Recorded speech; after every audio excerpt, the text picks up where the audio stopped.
हाँ भाई, next doubt लेके आ गए हैं। मेरा डाउट है, तुम्हारा डाउट नहीं आएगा। CH3CH CH3CH, इस कंपाउंड का आप लोगों को नाम देना है, तो बिचलना नहीं है। इसको सिर्फ और सिर्फ हर एक कार्बन की वैलेंसी कंप्लीट कीजिए। यहाँ पे CH3, इस कार्बन की वैलेंसी कंप्लीट है, यहाँ पे CH। अब ये CH3 जो आप लोगों को ब्रैकेट के अंदर दे रखा है लड़ लो, वो किसके लिए दे रखा है, यहाँ पे इसको ऊपर लगा दीजिए। और अब देखिए क्या वैलेंसी कंप्लीट है इस कार्बन की, 1 2 3 4। यस, कहीं से भी नाम दे दो, नंबरिंग कर दो 1 2 एंड 3।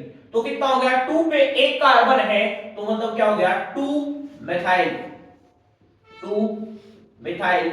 और कितने कार्बन है मेन चेन के अंदर, 3। तो 3 के लिए क्या वर्ड यूज करते हो लड़ दो, प्रोप एन। एन किसने यूज किया आप लोगों का, सिंगल बॉन्ड है हर एक कार्बन के बीच में। कई भाई साहब बोल देते हैं सिंगल बॉन्ड है हाइड्रोजन के बीच। अरे सुन लो, हाइड्रोजन के बीच तो हमेशा ही सिंगल बॉन्ड होगा। कार्बन कार्बन के बीच में देखना है ये गाढ़ा गाढ़ा, समझ आ रहा है। तो नाम होगा 2 मिथाइल प्रोपेन, ऐसे घबराना नहीं। नेक्स्ट क्वेश्चन आप लोगों के लिए दे रहा हूं, सोल्व कर देना कमेंट बॉक्स में।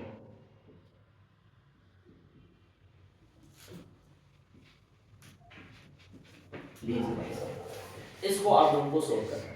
नेक्स्ट क्वेश्चन है आप लोगों का, right chemical equation two show what happens when ethanol burn in air. Burn in air, ethanol होता है आप लोगों का chemical formula CH3 CH2OH। Burn करना है इन द प्रेजेंस ऑफ एयर, किसके अंदर कन्वर्ट हो जाएगा, CO2 प्लस में जल, प्लस में हीट, प्लस में लाइट भी आप लोग कह सकते हो। अच्छा मास्टर, हीट भी देगा, लाइट भी देगा, CO2 भी देगा और वाटर भी देगा। यस, बैलेंस कर दोगे, कर लेंगे मास्टर।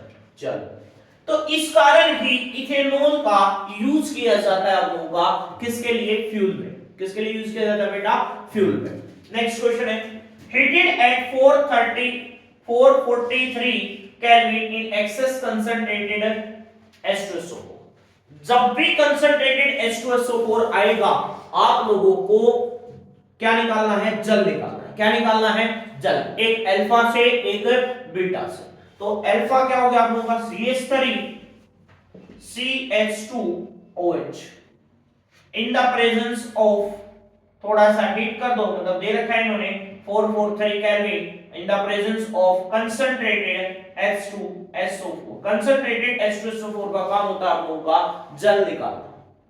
क्या निकालना, जल। तो OH यहां से, ये OH और एक हाइड्रोजन इस कार्बन से, तो जब एक हाइड्रोजन इस कार्बन से जाएगा लड़ दो, तो इसके पास बचेंगे CH2। कितने बचेंगे, और यहां से OH जाएगा तो मरते हुए कार्बन अपनी वैलेंसी कंप्लीट करने के लिए क्या करेंगे, डबल बॉन्ड का सहारा लेंगे।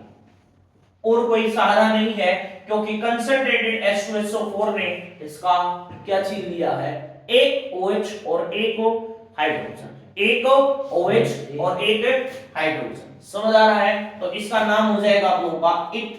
डबल बॉन्ड आ रहे हैं, 2 कार्बन है इसलिए इथ, डबल बॉन्ड आ रहे हैं इन, समझ आ रहा है।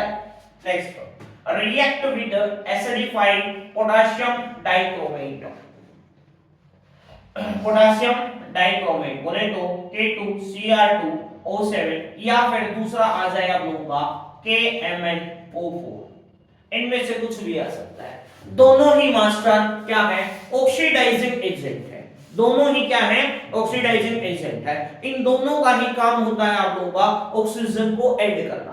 क्या करना, ऑक्सीजन को ऐड करना। तो रिएक्शन चल रही है हमारी इथेनॉल के साथ, CH3 CH2OH प्लस में एक nascent oxygen in the presence of, इन दोनों के प्रेजेंस में किसके अंदर कन्वर्ट हो जाएगा, कार्बोक्सिलिक एसिड CH3COOH। नाम हो जाएगा, 2 कार्बन है, कितने कार्बन है, 2 कार्बन है। तो 2 कार्बन है के लिए क्या यूज करते हो आप, इथ, और फंक्शन ग्रुप है OOH, इथेनोइक एसिड।